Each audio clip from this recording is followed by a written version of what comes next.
Good deal. All right, well, good morning, everybody. We are in Matthew chapter 9. Matthew chapter 9, listen to me. I'm thinking about 1 Samuel 9, something I want to tell you later. We're in Matthew chapter 21. Matthew chapter 21.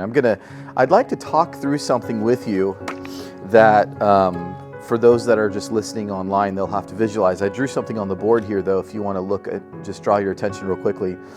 While we're looking at that, please turn to Luke chapter 24. I think this is significant for our study. I didn't write this down, so let me find this real quick. When Jesus is talking to,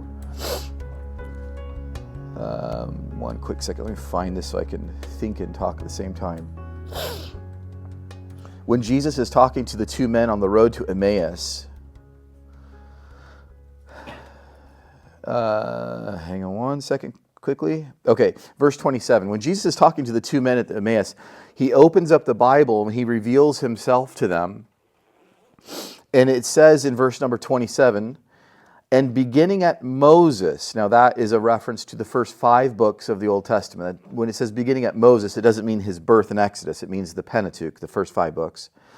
But Jesus took the Bible and beginning at Moses and all the prophets, so there's our breakdown of the Old Testament. Moses, the law, so the law and the prophets, he expounded to them, notice the word expounded to them, in all the scriptures, the things concerning himself.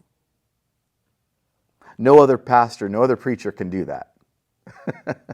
Jesus took the Hebrew scriptures and he was revealing himself to these men.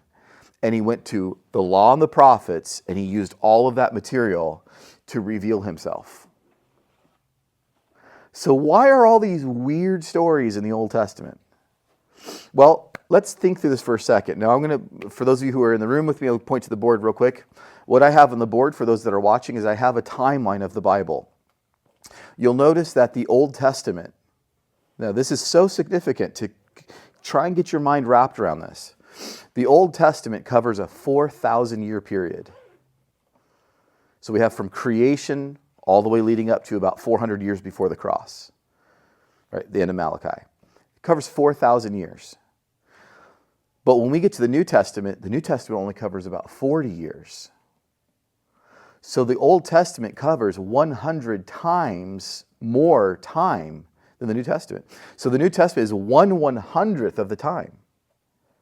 Now, within that thinking, when you get to the Gospels, like we are today, we're in Matthew 21 today, we have covered so far 3 years of Jesus' ministry in the book of Matthew.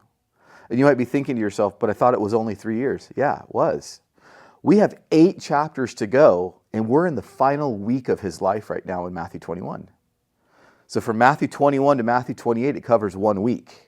We've already covered 3 years, so I kind of put that as a subcategory on those. The New Testament covers 40 years. The Gospels only cover 3 years, but if you'll notice, 2/3 of the Gospel of Matthew covers 2/3 of the first 2/3 covers 3 years. The last third of the book covers 1 week. Okay, so let's talk about the significance of this. As you're reading through the Old Testament, we're getting the highlights of the highlights of the highlights. It's a 4,000-year period we're reading about in the Old Testament. So have you guys ever heard people say things like, in the Old Testament, Jesus is he has wrath, he has no patience, he's he's bringing the hammer down on people, but in the New Testament, there's all this grace, and you kind of hear people I'm not sure that that's true. What we have in the Old Testament is we have 4,000 years of opportunity for the Lord to pour out his wrath, and it highlights when he does that.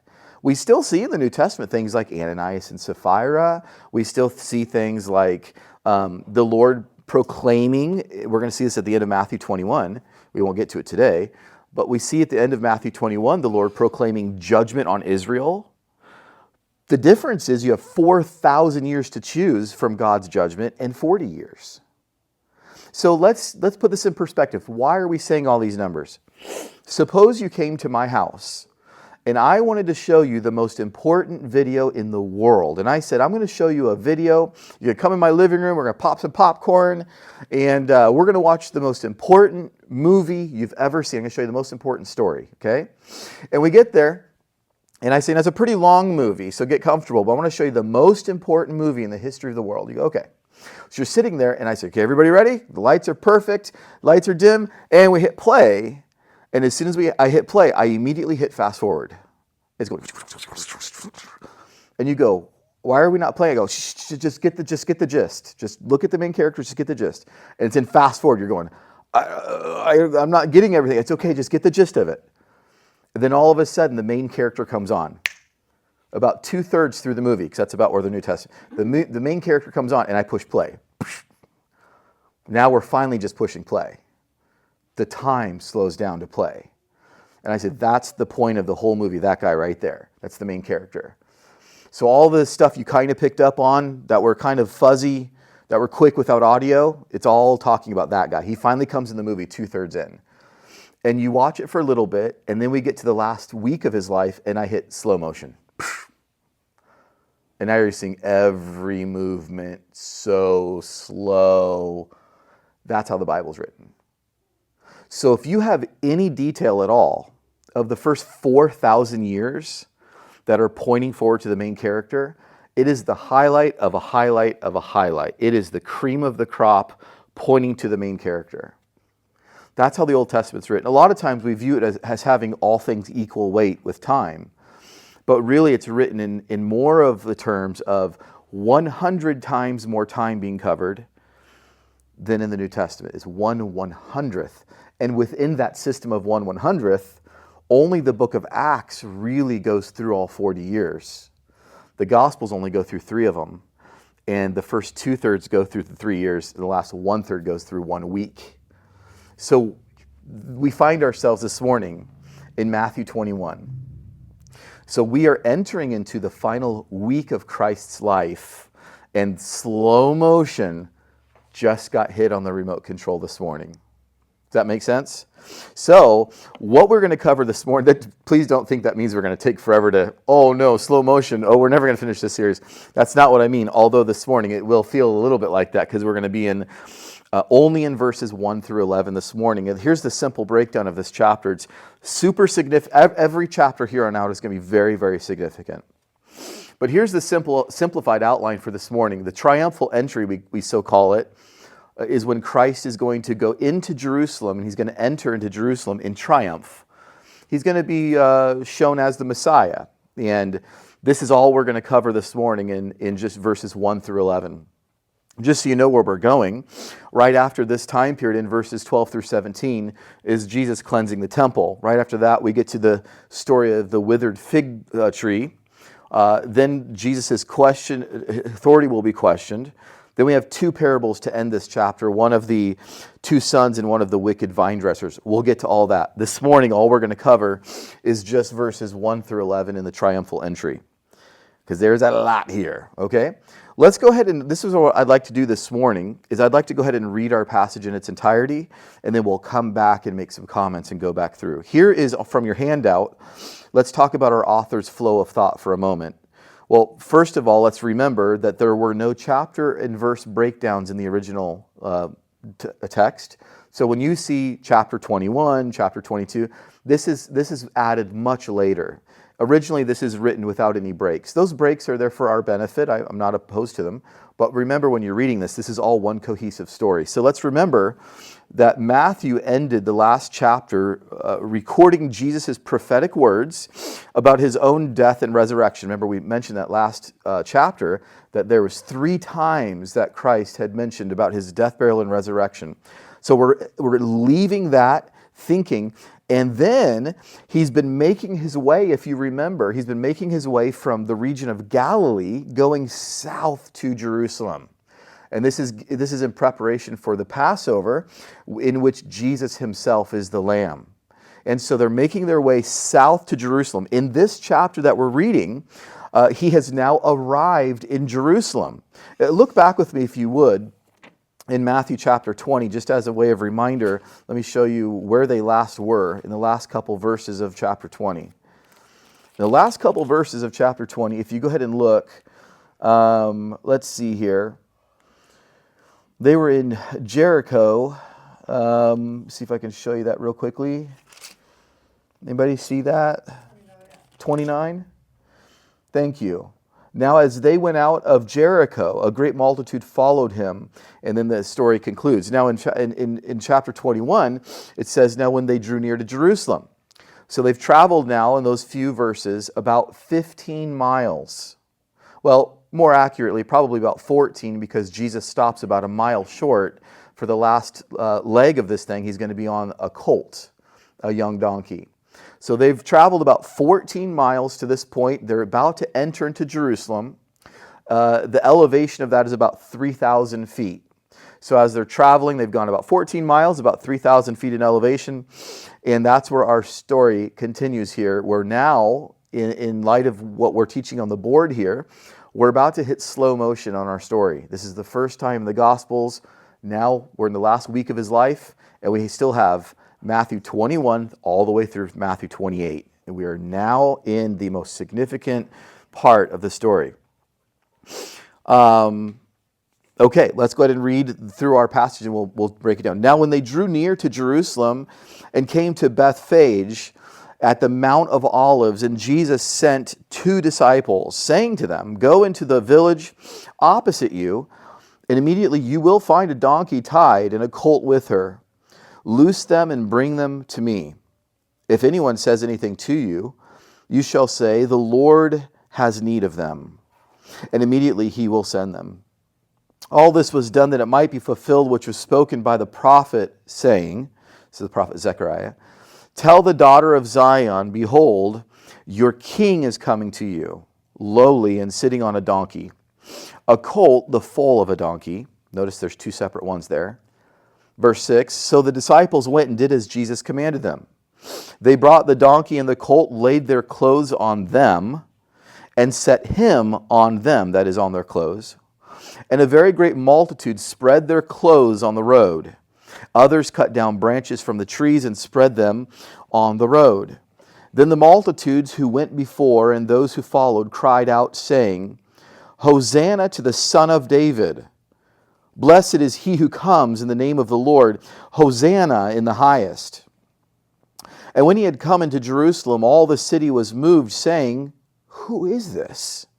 So the multitude said, this is Jesus, the prophet from Nazareth of Galilee. Okay, there is so much here.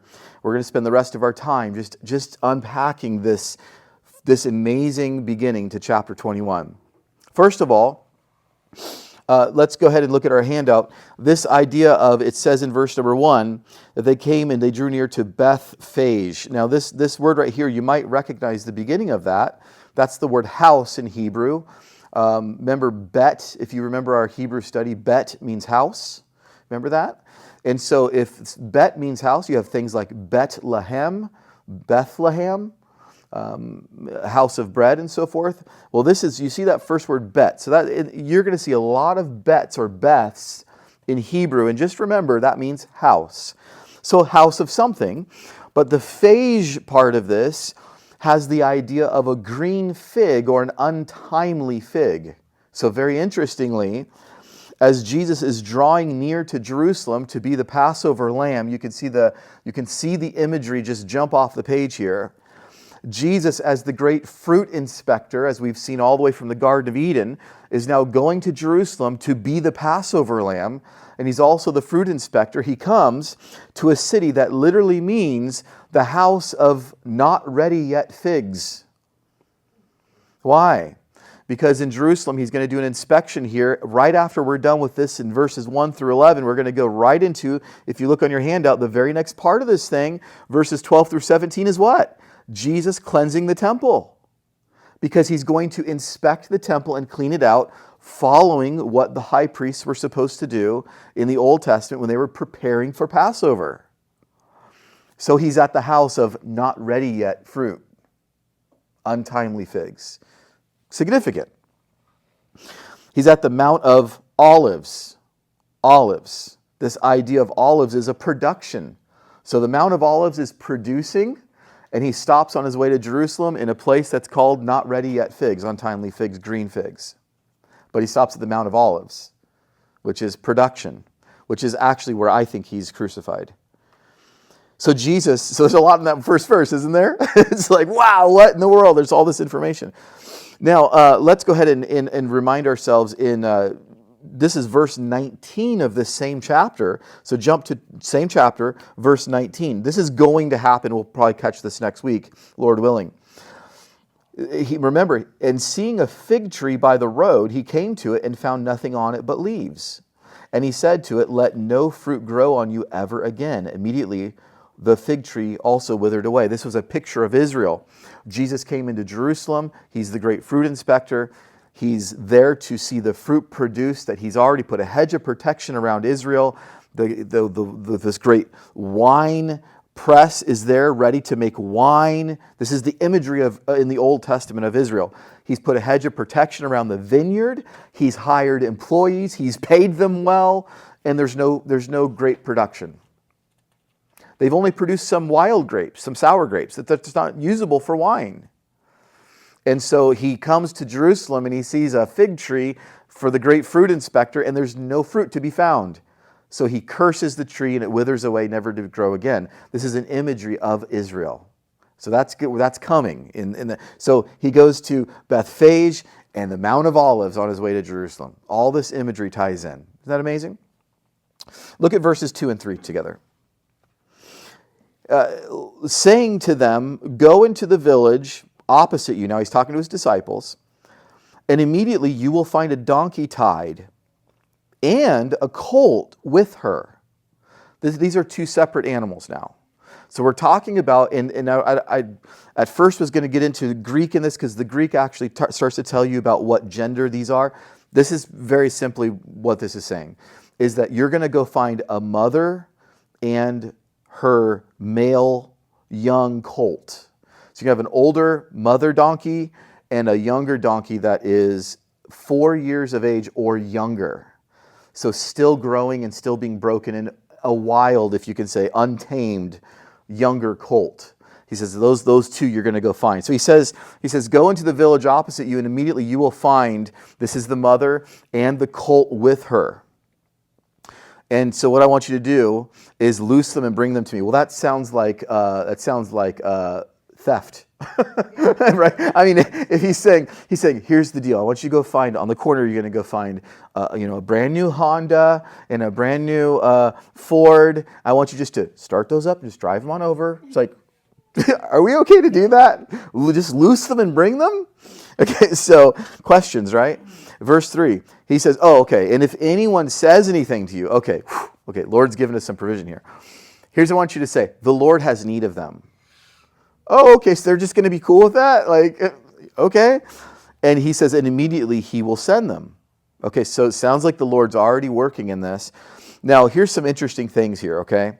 Let's turn in our Bibles to Zechariah chapter 9 and verse number 9. Now, Zechariah, by our futurist friends, is always touted as our future. Zechariah 9 through 14 is two visions that are almost exclusively taught by almost everybody I hear teach as the second coming of Christ. Have you ever heard that before? This is the passage, this is the only passage in the Bible, by the way, this 9 through 14, specifically 12 through 14 in that, is where it talks about the Mount of Olives splitting when his feet hit the Mount of Olives and so forth. Almost always talked about as the second coming. Well, let me show you a little bit here.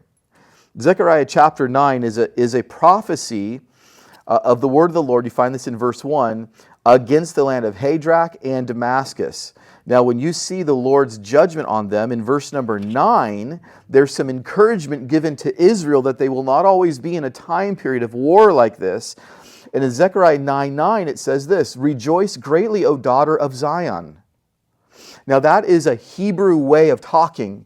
Daughter of Zion is a Hebrew way of saying Jerusalem. We know that from other passages. And so he's saying, rejoice, Jerusalem. Why is that called the daughter of Zion? Because the daughter of Zion is a way of saying that this is the access point that the Israelites have to God. Jerusalem, which had the temple, is the access point to God. So it's called the daughter of Zion. And later, Paul talks about the New Jerusalem as the mother of us all. And so the daughter of Zion is another way of saying Jerusalem. So he says, rejoice greatly, O daughter of Zion. Shout, O daughter of Jerusalem. Behold, what's the word? Your king is coming. Your king is coming to you. Here's the description of the king. You say, why are you emphasizing that? Because many people don't think Jesus is king right now. The prophecy is your king. Who's king? Jerusalem's king, Israel's king, is coming. That's the good news. He's just, having salvation. He's lowly and riding on a donkey, a colt, the foal of a donkey. Now you can go through here and read the context of this. We know because it's quoted look at this in verse number 4. All this was done that it might be fulfilled, which was spoken by the prophet saying, and it quotes what we just read in Zechariah. So the divine commentators of the New Testament seem to think that at least Zechariah 9 is about the first coming of Christ. It applies it to him. It says he's king. Did Jesus in his first coming come with salvation? It says he came with salvation. We have salvation because of the coming of Christ. It applies it to his first coming. Well, let's look at what else the text says. He says in verse number 10, Zechariah 9:10, I will cut off the chariot from Ephraim and the horse from Jerusalem. The battle bow shall be cut off. He shall speak peace to the nations. That's the Gentiles. There's going to be a time where the Israelites can join in a peacetime with the Gentiles when the king comes. You say, well, but wait a second, Ken, that hasn't happened yet. When I hear Benjamin Netanyahu talking today on MSNBC and Fox News and CNN, I see nothing but turmoil. Well, but we have to understand biblical definitions. This is talking about those that are in covenant with Christ.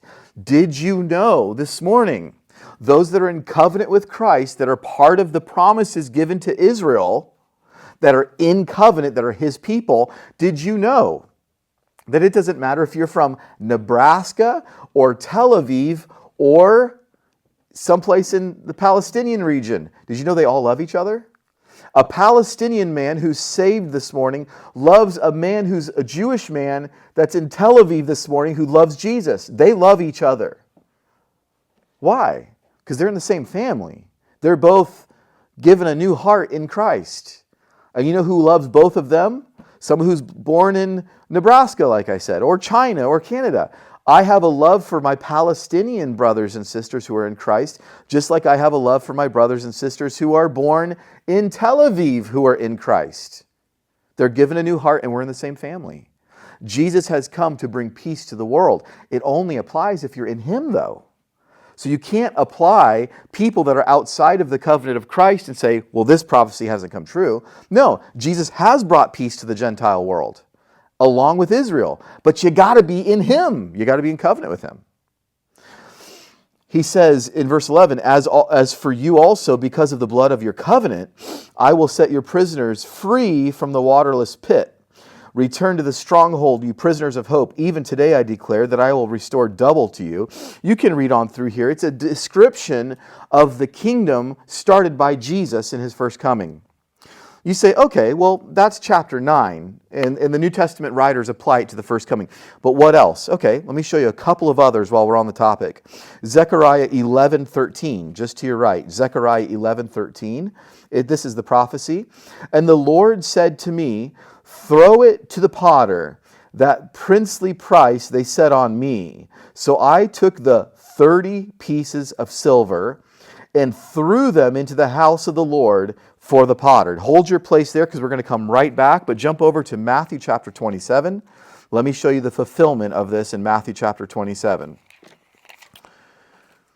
The fulfillment is not a second coming passage, but the fulfillment happened according to the Gospel of Matthew. Matthew seems to think that the fulfillment happened in Christ's first coming. Matthew chapter 27 and verse number 9. And then was what? fulfilled. Remember, the word fulfilled means filled full. When I have a glass and it's just partially full, I can put more in it. But if it's fulfilled, I can't do anything else with it. When you have a prophecy that is fulfilled, it's filled full. That means it's done. There's nothing else to add. And this here says, then was fulfilled what was then spoken by Jeremiah the prophet, saying, and they took the 30 pieces of silver, the value of him who was priced, whom the children of Israel priced, and gave them for the potter's field as the Lord directed. We can get into another time why it says Jeremiah and we're reading out of Zechariah. That's a separate study. But the point is, this is the fulfillment of what Zechariah said here. Let's look on.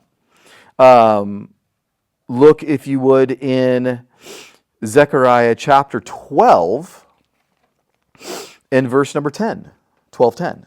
So we're making our way through this 9 through 14 passage. 12:10. And I will pour on the house of David and on the inhabitants of Jerusalem the spirit of grace and supplication, and they will look on him whom they pierced.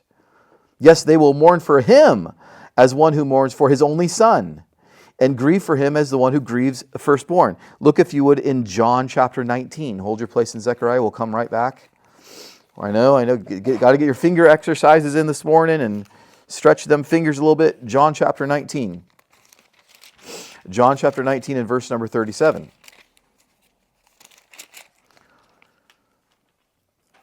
This is what it says. And again, another scripture says, they shall look on him in whom they have pierced. So John seems to think that when Jesus was pierced, it's a reference to Zechariah 12. Again, this is quoted in Revelation chapter 1 and verse number 7. Revelation 1:7, speaking of the first coming of Christ, John the Revelator writes this in Revelation 1:7. He says, behold, he is coming with clouds, and every eye will see him, even they who pierced him. And all the tribes of Israel will mourn because of him, even so, amen. Another reference to his piercing, a reference back to Zechariah 12. Well, let's hit one more just for good measure. Zechariah chapter 13 and verse number 7. This is talking about the shepherd. This is talking about the shepherd. By the way, can I just point out verse number 1? Look at Zechariah 13:1. In that day, in what day? I believe it's the day of Christ where he comes. It says, a fountain shall be opened for the house of David. What's this fountain for? It's for the inhabitants of Jerusalem for sin and uncleanness. There's a fountain going to be opened in the days of Jesus for sin. There is a fountain filled with blood, drawn from Emmanuel's veins. This is that fountain. There's no other fountain talked about in the Bible that can cleanse sin. There were pictures of this in the Pool of Siloam and things like that had a lot of saline and salt products that could maybe heal skin ailments. But there wasn't one for the cleansing of sin. What fountain was opened when the shepherd was struck that opened a fountain for sin? That's the story of Jesus. This isn't his second coming. This is his first coming. So let's read in verse number 7. Awake, O sword, against my shepherd. Now, by the way, who's talking here? The Father is speaking here. This is picturing God the Father. And he says to awake, O sword. The Father's telling his sword to wake up. To do what? Be against my shepherd. Who's the shepherd of God? Jesus. So the Father is arising out of sleep, the sword of God, to stand up against the shepherd, his son. Against the man who is my companion, says the Lord of hosts. Here's the commandment. You ready? Strike the shepherd, and the sheep will be scattered. Then I will turn my hand against the little ones. It shall come to pass in all the land, says the Lord, that 2/3 in it shall be cut off and die, but 1/3 shall be left in it. I will bring 1/3 through the fire. It will refine them as silver is refined, and test them as gold is tested. They will call on my name, and I will answer, and I will say, this is my people. Those who call on him are his people. And it says, and each one will say, the Lord is my God. I will tell you 9.9 out of 10 teachers this morning say that this is about a future reference to Israel coming back in their land, and 2/3 of them get slaughtered. Or, other option, or we could turn to Matthew chapter 26 and verse 31 and see out of the divine commentary that is the New Testament that this is a reference to the first coming of Christ. And when he dies on the cross, when the sword of God is risen up against the shepherd, that the sheep were scattered in the death of Christ. That's the book of Acts, leading up to the Great Tribulation. And the Bible says here in Matthew chapter 26 and verse number 31, Matthew records for us, then Jesus said to them, all of you will be made to stumble because of me this night, for it is written, I will strike the shepherd and the sheep of the flock will be scattered. Jesus seems to think that Zechariah 9 through 14 is about him and his first coming. That's what he thinks. I'm going to go with him and not David Jeremiah on this. The divine commentary states, I've just showed you I've walked through from Zechariah 9 through 14, that it's all about the first coming of Christ and what he did on the cross. And the fountain of his blood is a cleansing and remission for sins. He seemed to think it was about him. He quoted it at the right time and said, this is being fulfilled. No more room for a second interpretation. There's one other part to verse number 3 I want to talk about real quickly. I thought I was getting to verse 11. That's so much to say. And if anyone says anything to you, he shall say, the Lord has need of them. What's interesting about this verse is you notice he says, tell them the Lord has need of them. This is a different tune from Jesus. I won't turn there for the sake of time, but John chapter 2 and verse 4, John 7 and verse 8, people ask him things like, who are you? Or what? Remember, he says, my time has not yet come. He'll heal somebody and say, just do me a favor. Don't tell anybody about this. Just go to the temple, go to the priest, get cleansed. Leave me out of this, right? Now, that's the first 3 years of his life. Now we're in the slow motion last week of his life. What does he say? Go tell them the Lord needs this. That's a very different tune than we've heard the last 3 years out of Jesus. My time has not yet come is what we've been hearing. But now in the slow motion last week, he's saying, go tell them the Lord needs this. And he's referring to himself as the Lord. Interesting. So I just needed to point that out. Let's move on to verses 4 through 7. All of this was done that it might be fulfilled, which was spoken by the prophet, saying, here's our Zechariah 9:9 passage, tell the daughter of Zion, that's Jerusalem, behold, your king is coming.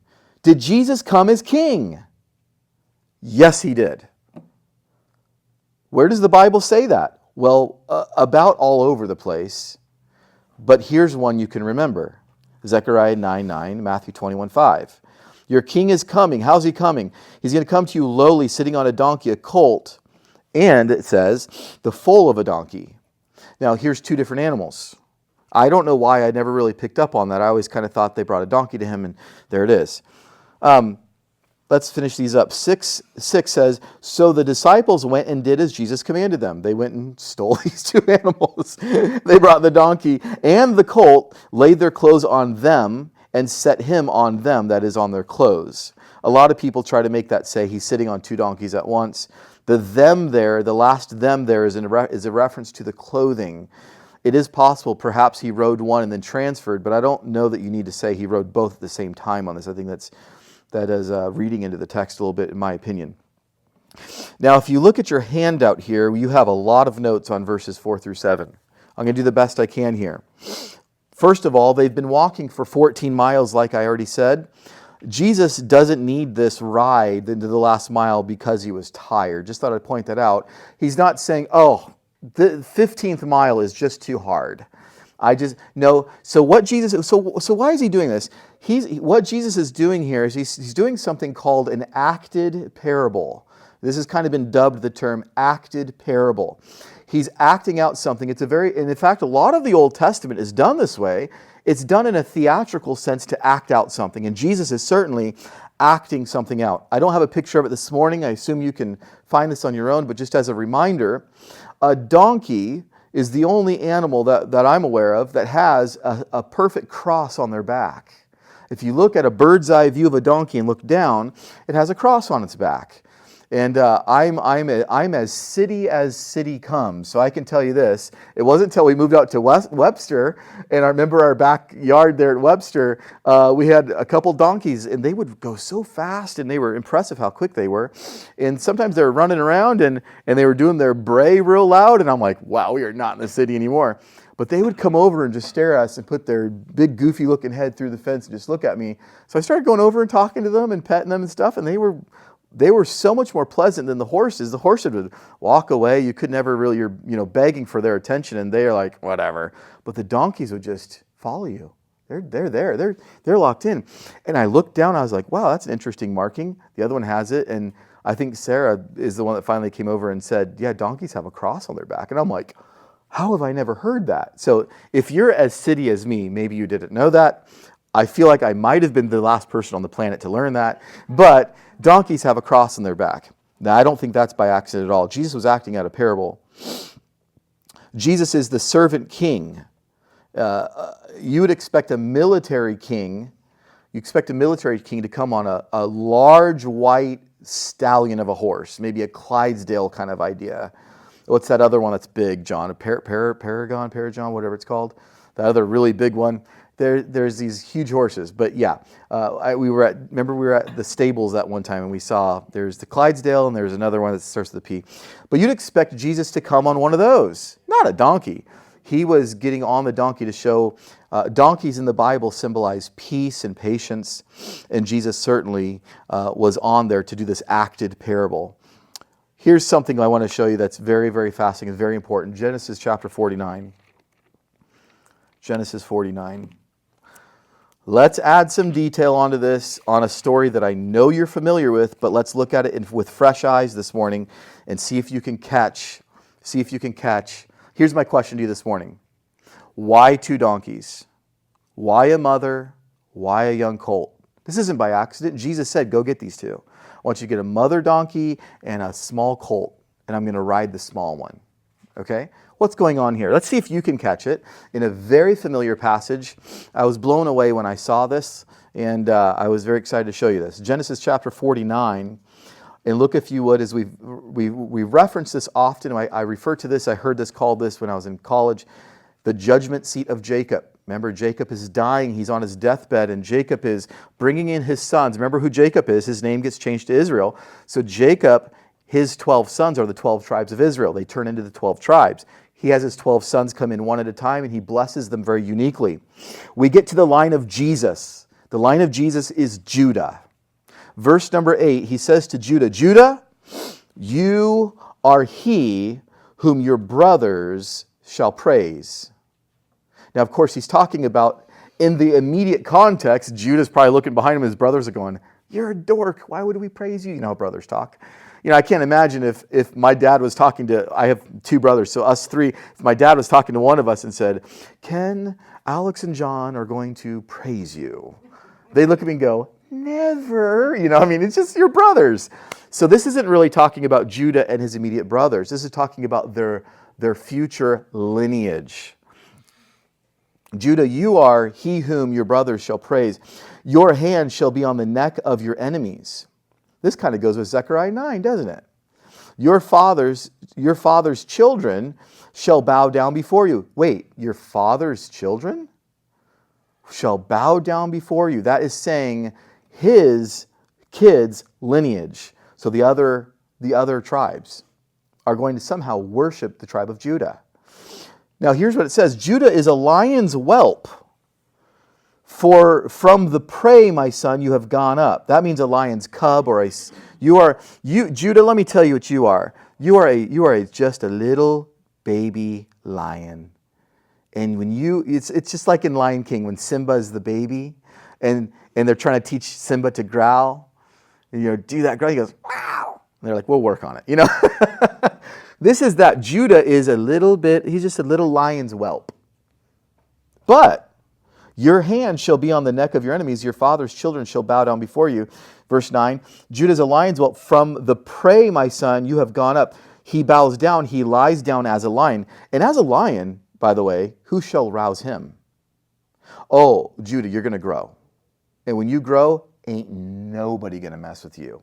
Who's going to mess with a lion? That's why this is the passage right here that's picked up on by John in Revelation, why Jesus is called, he is that lion from the tribe of Judah. That's why we say this prophecy right here.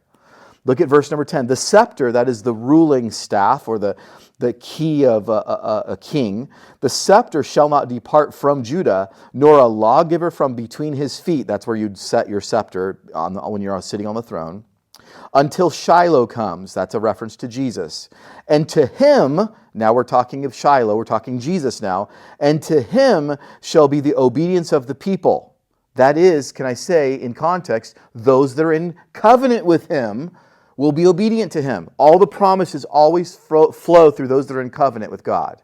So those that are in covenant with Shiloh, when his scepter is between his feet, they will all be obedient to him. Look at verse 11. Binding his donkey to the vine. One more part of it. And his donkey's colt to the choice vine. Two separate ideas. Did you get it? Did you figure out what it's talking about? We'll go through it real slowly. He washed his garments in wine and his clothes in the blood of grapes. That's a reference to his blood on the cross.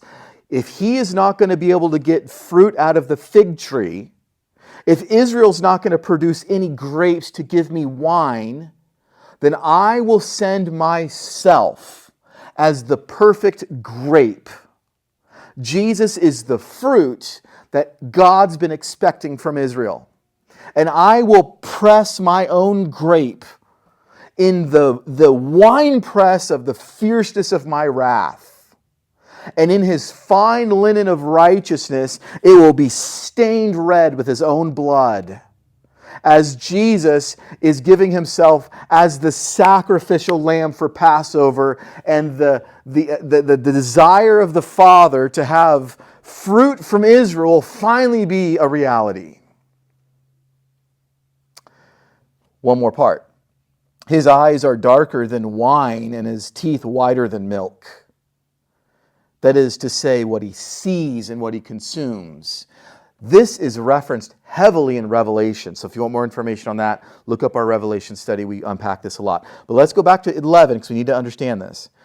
So there's two animals being talked about here. One is the donkey of Jesus, his donkey. He's going to bind or connect his donkey. That is the mother. Remember, Jesus said, go get two? Here's the first one. What's he going to connect it to? The vine. What's the difference between the second one? Look real closely. The second one is the donkey's, that is the first donkey, the donkey's colt, or a young son, if we can use it in our terminology. And it says, and his donkey's colt is going to be connected to what? The choice vine. So here we have a mother being connected to something called the vine. And then we have the younger one is connected to the choice vine. What are we talking about? This is a picture, I believe, this is a picture of the Old Covenant and the New Covenant. You see, Israel over and over again was called the vine.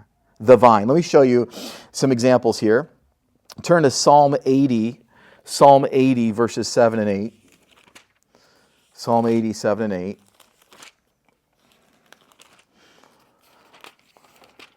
Psalm 80, 7 and 8.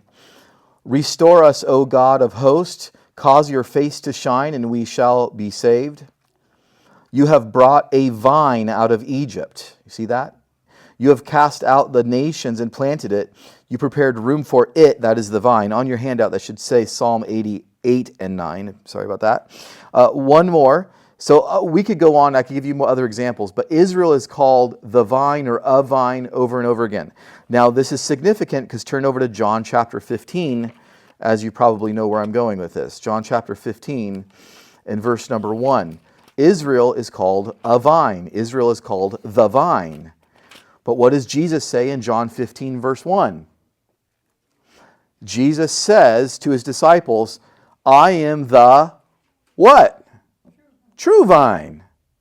I'm the actual. You know what he says? Israel is out, I'm in. God's using his son nowadays, not this group of people. You are a picture of me. I'm the true, I'm the real, I'm the choice. I'm the choice, I'm the true. You're a vine, I'm the vine. So I want you to go get 2 donkeys. I want you to go get a mom, and I want you to connect that mom to a vine. But I want you to go get her son, a younger one that's not been ridden much, a colt. And I want you to connect to him the choice vine. 2 donkeys. So Jesus is riding into Jerusalem in the triumphal entry. And he's got a mom. He's not riding, but she's ready to be ridden. And then one that's unproven, brand new, and he's sitting on the colt, as if to say, the true vine, the choice vine, is on the new one, and the old one is not connected to anything anymore. It's a parabolic, it's a parable being acted out before Israel, as if to say, there's a transfer. Jesus is the transfer. Jesus is the true vine. He is the choice vine. He's fulfilling prophecy by having an empty donkey next to him. That's the old tried true mom. That's empty now because the old covenant is being done away with. He's being introduced as king with the young idea of a covenant. Brand new, not according to the old one. That brings us to 1 Samuel chapter 9. Let's go ahead and turn there. You guys, I think will love this. If you need to, I'm going to keep going for the sake of our recording. If you need to stretch your legs, feel free, of course, as always. You're not a prisoner, but I'm going to just keep going. So feel free to do what you need to. But I want to continue this recording, and then so it can all be on one. 1 Samuel chapter 9. I want to tell you this story. I think this is amazing. Before I tell you this story, I want to make sure that I'm not guilty as a Bible teacher of connecting things that shouldn't be connected. But I wanted to tell you that on the board there, 4,000 years, 40 years. Luke chapter 24, Jesus says that this is all about him. Okay? So this story is really, really interesting. If nothing else, you're going to learn a cool story this morning from 1 Samuel 9. Kind of obscure. This is the story of Saul before he's king. Remember, King Saul was the first king in Israel. Well, Saul's father's name was Kish, and his wife used to just love to just kiss him right on the cheek. No, I don't know.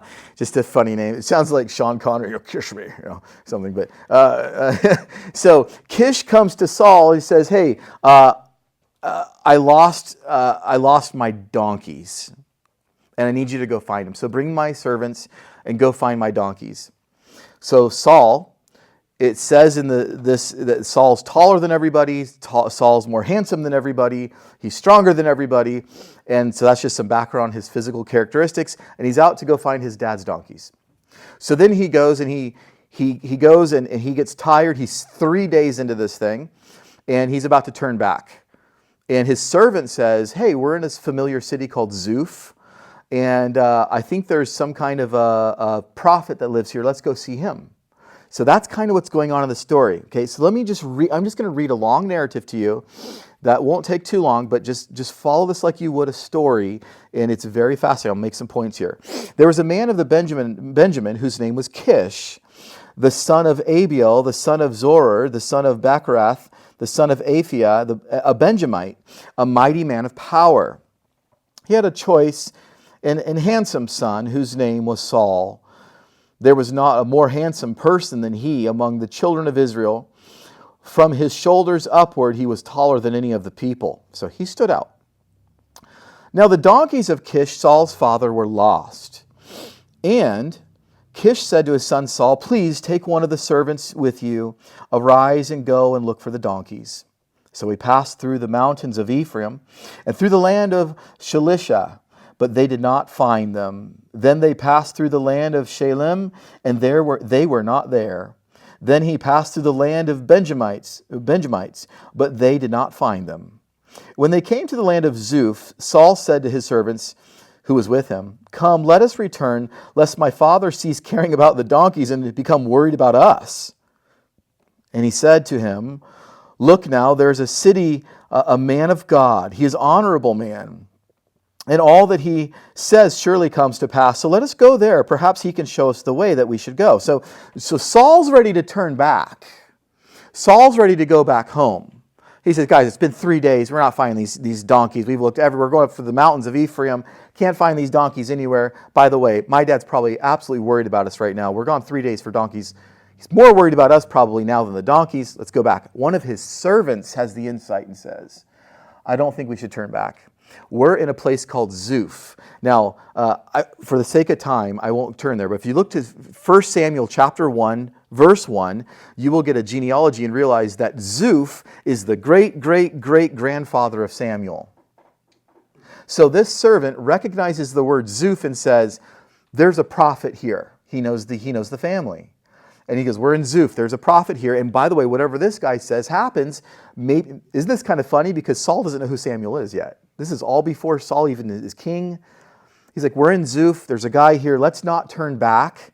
Why don't we touch base with this prophet before we go home, before we hang it up, and just see what the guy has to say?" Now look at Saul's reason for not doing this. He says, verse 7, "And Saul said to his servant," he said, "But look, if we go, what shall we bring the man? For the bread in our vessels is all gone. There's no present to bring the man of God. What do we have?" It was customary in that day that if you're going to go talk to a man of God, that you would bring him something for his time, and that's how God provided for the prophets and so forth, is you would come and bring something of value if you're going to use them or talk to them. So Saul's like, "We don't have anything." And the servant answered Saul again, verse 8, and said, "Look, I have here at hand 1/4 of a shekel of silver. I will give that to a man to tell us our way. Formerly in Israel, when a man went to inquire of God, he spoke thus, 'Come, let us go to the seer.' For he who is now called a prophet was formerly called a seer." Then Saul, verse 10, said to his servant, "Well said, come, let us go." So they went to the city where the man of God was. So the servant says, "I have some silver. Let's go use this to go see him." And Saul's like, "Okay, good enough." Verse 11, "As they went up to the hills of the city, they met a young woman who was going to draw water and said to them, 'Is the seer here?'" So now we have a woman at a well. Okay, I'm just going to make some comparisons here at the end here, but just kind of keep track of what we're seeing. We see a guy who's going to become the first king of Israel. There's missing donkeys for 3 days. His father sent him on a mission. He's going, looking for a prophet. It comes to a woman at a well and asks her a question. I'm just saying, keep your ears open, okay? "As they went up the hill to the city, they met a young woman going out to draw water and said to them, 'Is the seer here?' They answered them and said, 'Yes, there he is, just ahead of you. Hurry now.'" They're talking about Samuel. "Hurry now, for today he has come to this city." Why is the prophet there? Because there's a sacrifice of the people today on the high place. Oh, that's why he's there. Verse 13. "So as you come into the city, you will surely find him before he goes up to the high place to eat. For the people will not eat until he comes, because he must bless the sacrifice. Afterward, those who are invited will eat. Now therefore, go up, for about this time you'll find him." They're like, "You better hurry. He's about to make the sacrifice and the blessing. Everybody's going to eat. Go hurry. You can run up and get him." Verse 14. "So they went up to the city. As they were coming into the city, there was Samuel, coming out toward them in his way up to the high place." Now, just like any good movie where there's a cutaway and it says the day before, our chapter does that. So let's cut away, blurred screen, day before, verses 15 through 17. "Now the Lord told Samuel in his ear the day before Saul came, saying," here's our cutaway, "Tomorrow about this time I will send you a man from the land of Benjamin. You shall anoint him commander over my people Israel, that he may save my people from the hand of the Philistines. For I have looked upon my people because their cry has come to me." Okay, so Samuel had heads up. Samuel has secret information from the Lord. He says, tomorrow about this time, a guy's going to come. You're not going to miss him. The tallest guy, best looking guy you've ever seen. He's going to be the new king. You're going to anoint him as king. Okay, so he's looking. So Samuel comes out to meet them. Verse 17.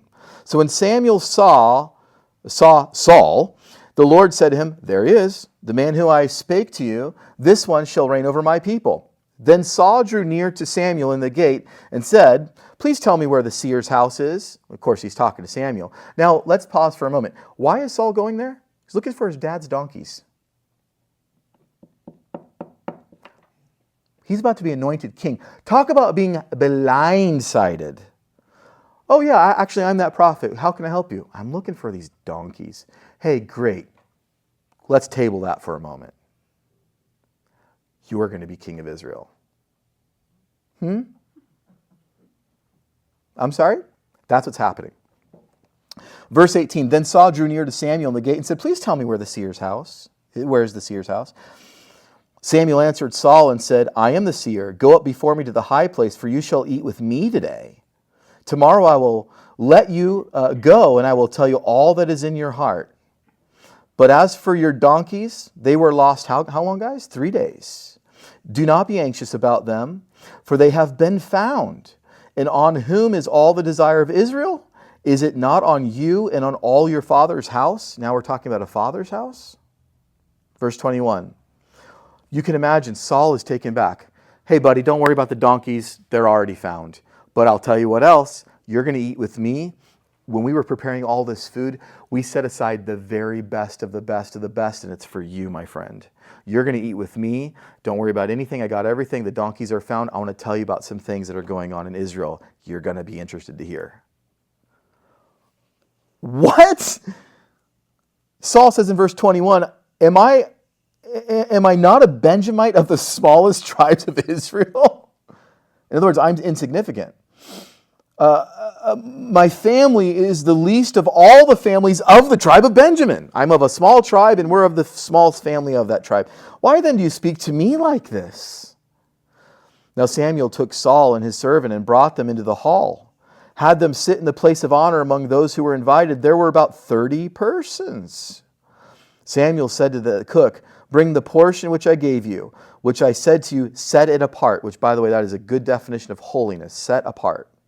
So the cook took up the thigh with its upper part and set it before Saul and Samuel and said, "Here it is. What was kept back, it was set apart for you. Eat, for until this time it has been kept for you, since I said invite the people." So Saul ate with Samuel that day. When they came down from the high place into the city, Samuel spoke with Saul on the top of his house. Now he brought him up to the roof of his house, and he starts talking with him. And they stay up there and they talk with each other all night long until the sun starts to come up. It says in verse 26, they arose early, and it was about the dawning of the day that Samuel called to Saul at the top of the house. Apparently, Saul fell asleep up there as they were talking all night, and he slept up there. And Samuel went back down apparently into the house and slept. Came back up, woke him up, saying, "Get up, that I may send you on your way." And Saul arose, and both of them went outside, and he and Samuel. As they were going down to the outskirts of the city, Samuel said to Saul, "Tell the servant to go ahead of us." And he went on, "But you stand here for a while, that I may announce to you the word of God." Now, for the sake of time, I'll just talk through this because there's a lot here.